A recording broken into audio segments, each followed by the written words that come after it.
Identifying your bad habits. All of us have a vice. Some of us are smokers. Some of us are overeaters. Some of us spend too much money.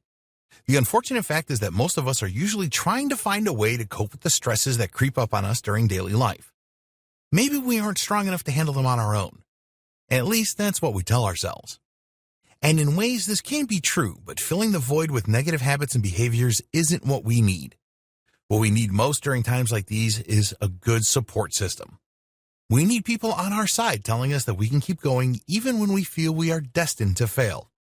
Not only that, but we need to be on our side as well. So many of us talk horribly to ourselves.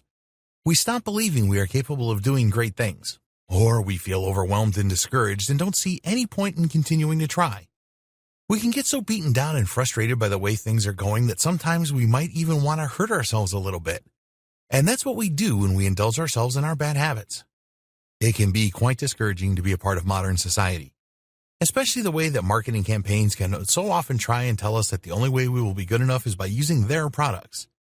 We have to steel ourselves against the pressures of consumerist culture and do our best to stay focused on what is best for us, not anybody else.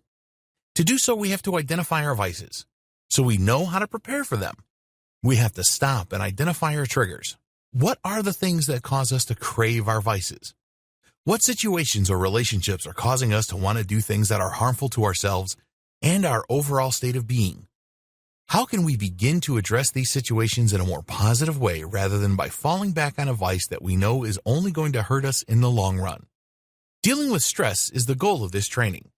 But if you don't realize the things that are causing you stress and have a plan to press pause before reacting with a negative coping mechanism, then it will not work. The first step in improving yourself is to know yourself.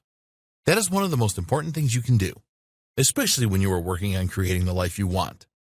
Don't beat yourself up for having a vice. The more terrible you feel about it, the more difficult it will be to break yourself of it.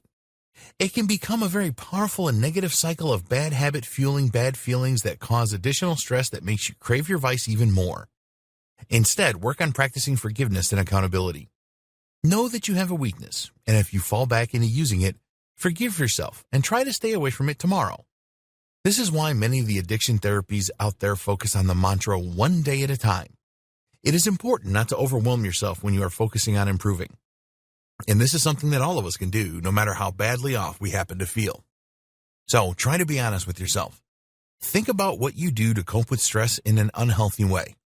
Consider how you might want to deal with it differently, and don't beat yourself up when you find that you may slip up once in a while and still revert back to a coping mechanism that you know may not be particularly healthy.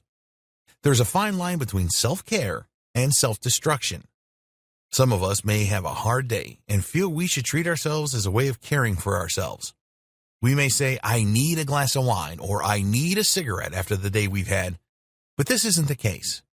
What we need is a coping mechanism that will not be detrimental to us, particularly if you may feel you are struggling with an addiction. Rather than giving yourself self-care in the form of something self-destructive, maybe instead you could try to unwind after a difficult day with a long, comfortable bubble bath or a nice movie. Find other things that you enjoy doing that will give you just as much of a reward as your self-destructive patterns give you. Replace those negative rewards with positive rewards. You will never be gladder you did than when you find yourself walking toward the life you have always envisioned for yourself.